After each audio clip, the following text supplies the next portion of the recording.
Hey guys, Nick Peternell here, bringing you guys deck tech for Jeskai Ascendancy. This is not Jeskai Ascendancy. This is where we want to be. All right, you might have seen that the deck top aided the Pro Tour over the past couple of days. Really exciting stuff. I thought that his list brought a lot of new innovative ideas to the deck. Nissa was an obvious win condition, but it's just one of those things that's so convoluted that people would never think about it. I was using Burning Anger for a really long time, and it doesn't get milled to your commune with the gods, but sometimes it is just so clunky, and having it in your hand is the worst thing in the world. Like, if you mulliganed and you had a Burning Anger in your opening hand, you're not winning that game. You're on a mulligan to 5 already.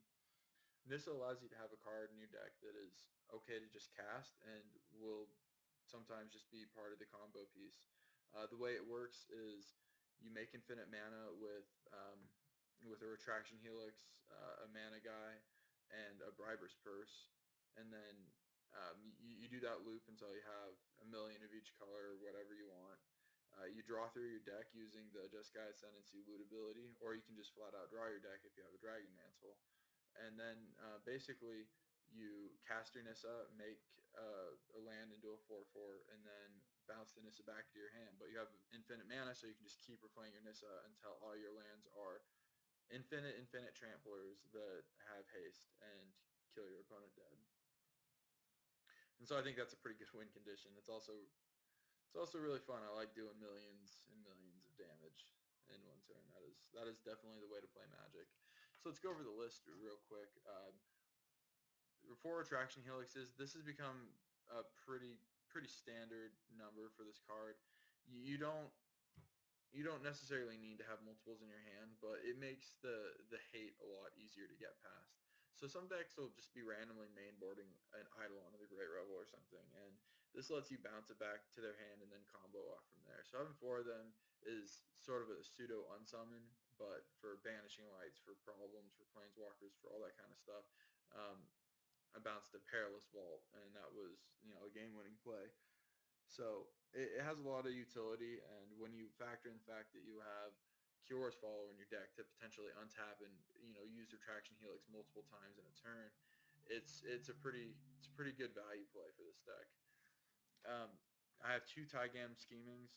It's okay at hiding combo pieces against Thoughtseize decks. I know against Abzan that comes up a lot, where they'll wait for you to sort of or get your combo kind of assembled, kill your creature on tap, Thoughtseize you to try to really neuter the combo. But if you have Tygam Scheming, you can sort of hide your stuff on top a little bit and play it that way. It also fuels the graveyard for dig through time.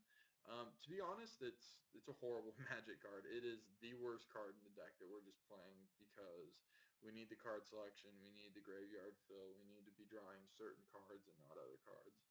And I think that Tygam Scheming is probably still wrong, even though this is the best deck for it.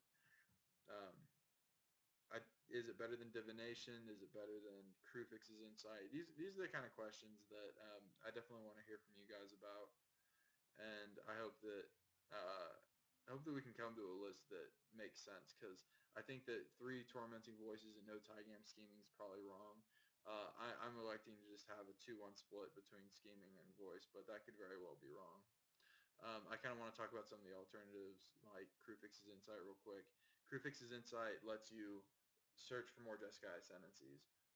Previously, I was playing a really enchantment-heavy build that had Eidolon of Blossoms, that had Karametra's Favor, Nylea's Disciple, Stratus Walk, and it basically went off by storming rather than finding an infinite combo.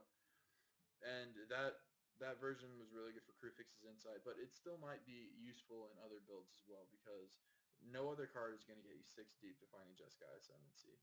And there are a certain number of games, I think it's roughly 15% of games, where there's not even going to be a Jeskai Ascendancy in the top 30 cards of your deck.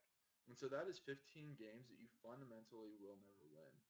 And that's kind of hard to swallow for this deck, and it makes it, a really daunting choice for a lot of the pros. And, I really respect them for picking this deck up for the Pro Tour. But the fact of the matter is, it's a it's a combo deck that absolutely relies on finding one of four copies of Jeskai Ascendancy. There's no Glittering Wish. There's nothing like that. So finding cards that can fill Glittering Wish's void in Standard is really the priority for this deck. And I think that Kruphix's Insight might be the best alternative to that. It could be, even going up to the 5 mana search for 2 enchantments. I think it's Plea for Guidance could be an option. It needs ways to find ascendancies, and I think that it'll be a good deck, but it won't be a great deck until it can find some way to consistently find an ascendancy by turn 5. Another way that we can try to find our ascendancy is Dig Through Time. This one's a lot slower, but it can be quick depending on if, maybe you go turn 1 Temple, turn 2 land, untapped land, mana guy, and then turn 3 Commune with the Gods, don't take anything, and Dig Through Time. That setup allows you to find your combo relatively fast, and it also lets us play a longer game because we have inevitability that once we hit threshold for Dig Through Time, we can assemble our combo out of nowhere at the end step and just untap and kill people. So the 4 Dragon Mantles are in here, sort of as part of an infinite combo. When you have 2 mana guys, a Retraction Helix, and the Jeskai Ascendancy, you can draw your whole deck and trigger Ascendancy as much as you'd like. Normally you do that until you find a Briber's Purse, and then you make infinite mana, and then you just do your thing from there. Dragon Mantle can also sometimes be really good if you just, like, let's say you're playing a red deck and you play turn 2 Caryatid, turn 3 Dragon Mantle. Well, suddenly attacking you is a lot less profitable because you can turn your Sylvan Caryatid into a 1/3 or a 2/3. The same goes for sometimes putting Dragon Mantle on a Rattleclaw Mystic. Sometimes you'll just randomly start, getting in there for 7.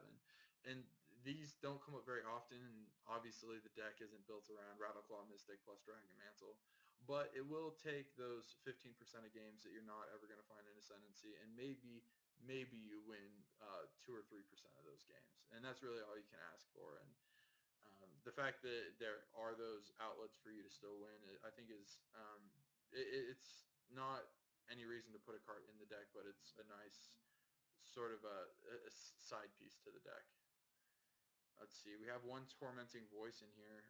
That's just some card draw. It's cheap card draw. The most explosive hands in this deck are turn 1 Temple, turn 2 Mana Guy, turn 3 playing another Mana Guy, and either Commune with the Gods, or in this case you can cast Tormenting Voice to try to find the Ascendancy and set up for the next turn.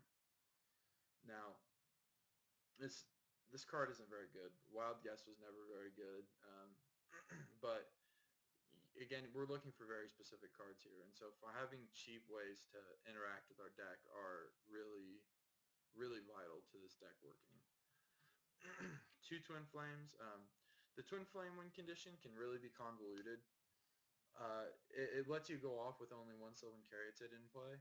Basically, what you're going to do is just cast your Jeskai Ascendancy, and then cast the Twin Flame targeting Sylvan Caryatid. Now you have 2 Sylvan Caryatids, and from there you can either Dig Through Time, you can cast the Retraction Helix Dragon Mantle combo, and then make infinite mana and either win with Nissa. There's a non-zero amount of games where you'll mill your Nissa and a Twin Flame, and you'll have to figure out, okay, how do I copy the right creature so that I can swing for lethal damage? Because this deck, if it mills Nissa, it doesn't have Burning Anger. Burning Anger was a card that you would never ever mill over because Commune with the Gods hits an enchantment. You would never be forced to put it in your graveyard. If you're forced to put Nissa in your graveyard, you have to win through Twin Flame, and that means that you have to copy a non-Caryatid creature at some point. The first one can copy a Caryatid, but the second one has to copy like a Kiora's Follower or something. And if you mill a Twin Flame and a Nissa, then you have to understand that you can't copy your Sylvan Caryatid or you can't win. And so stuff like that is not something that I think a lot of people think about, but when you played this deck as much as I have, you start to see the intricacies, and like, you need to know what your hand looks like, and do you have the potential to go off. I think that's the biggest. A lot of things in Magic are like, am I a competent pilot? Am I interacting with my opponent well enough? Am I playing the card game like a card game and not just as some sort of fantasy? This is all about knowing what your hand looks like and where you're at as far as turns needed to go off.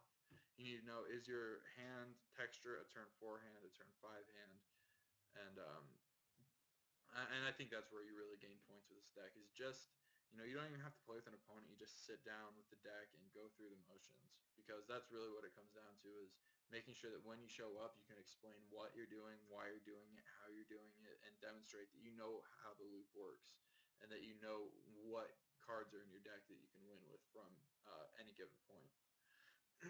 So moving on, we have 4 Kiora's followers. These let you untap stuff with Retraction Helix on it to bounce. These let you untap your Sylvan Caryatids. They're basically just, they're mana dorks, number, I guess you would say, 8 through 12, or 9 through 12. Rattleclaw Mystic's probably a little better because it's always going to make a color and it's not going to cause you a bunch of pain. But Kiora's Follower is good in its own right. Sometimes you just need the 2/2 body to block a goblin off a Rabblemaster.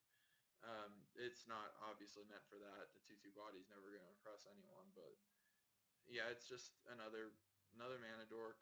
Has some useful applications with Retraction Helix. Sometimes you can untap Sylvan Caryatid for good blocks or something like that, but yeah, it's more mana dork than anything else. And then we have Jeskai Ascendancy. 4 of those. That's pretty standard. Obviously, the deck's built around it. Our mana base has 21 lands in it, and 2 Briber's Purses also. Those are our free artifacts. I'll cover the Briber's Purse first, actually, because Briber's Purse versus Astral Cornucopia versus, I think there's another, Tormod's Crypt, that's what it is. Those are your 3 options. Now, Tormod's Crypt does have some applications against decks that are using their graveyard to delve, dig through times, and that kind of thing. So I could see an argument for maybe 1 Briber's Purse, 1 Tormod's Crypt. But what I don't like to see is the Astral Cornucopias. I think that the games where you made mana with it are probably less important than games where your Briber's Purse, fogged the Stormbreath Dragon or something. So just playing a Briber's Purse on 2 and making sure that their Rabblemaster can't block is sometimes a very key piece of winning. Like sometimes you're gonna, be on the draw. They're gonna have the turn 3 Rabblemaster. You're gonna be taking damage, and then you Briber's Purse, you survive, and then you untap and kill them, with the combo. But I think Briber's Purse is the only free artifact that has consistent useful applications outside of the combo. And so for that reason, I think that's merits inclusion in my mind. So let's take a look at this mana base. You'll notice that Li Tian's list was running 4 fetches and then 1 of each basic. I really don't like that because your basics can make your hand so awful. The only reason Forest gets a pass is because it's a way to cast a turn 2 Sylvan Caryatid without taking life. And it's probable that even going down to 1 Forest and maybe adding another Shivan Reef is correct. Now, the 4 mana confluences, those are pretty basic. The Shivan Reefs, you'll notice that I'm running 8 temples. I think that you want, or is it 9? Yeah, 9 temples. You don't want to have too many of them, but you do want to play a temple on turn 1. I think that the best starts involve digging for your combo and then untapping and playing a mana guy, and then, trying to find your other combo pieces with a Commune with the Gods. And that's really how the deck functions. And once you played enough with this, it's obvious that that's what you want to be doing. So then we have our Painlands. Yavimaya Coast is the most important one. It lets you consistently cast a turn 2 Kiora's Follower. And if we're going to consider Kiora's Follower as one of our mana guys, we need to be able to support his mana cost, which is kind of prohibitive. Trying to cast a gold 2 drop with 4 colors in your deck is a pretty daunting task. So having, all of these tapped green sources and then be able to untap and play any land in the deck and then a Kiora's Follower, I think is pretty important. So, and this is why I don't like, if you have Wooded Foothills and Flooded Strand in your deck, there are going to be a lot of games where you're not casting that turn 2 Kiora's Follower. It's just going to be stranded in your hand. I think this mana base is a little more stable in that respect. It's also a little more painful as the game goes along. What I like about the fetches is that you get the lands in play and then you don't have to take, any more pain from them. Versus like Yavimaya Coast and Shivan Reef and Mana Confluence, I've had Mana Confluence ×3 in my opening hand and just cried because you kind of have to keep those hands if they have the combo in them. But if you're on the draw and they end up being mono red, then you're gonna lose to your own mana base. So hopefully that doesn't happen. Hopefully we can lead with a temple and then maybe 1 Painland because going off with one pain land's fine. Maybe you'll take 3 or 4 life points off it, but it usually won't matter enough to lose you the game. This deck is very explosive. It can win pretty consistently on turn 5, as long as you saw Sylvan Caryatid. So um, taking taking damage off your mana base isn't too big of a deal. All right, let's go to the sideboard. We got 4 Triton Tactics. These are my tech against the Jeskai Winds deck. I'm not sure if 4 is probably not the right number, but um, I want to have a little bit more than Swan Song to keep my creatures alive.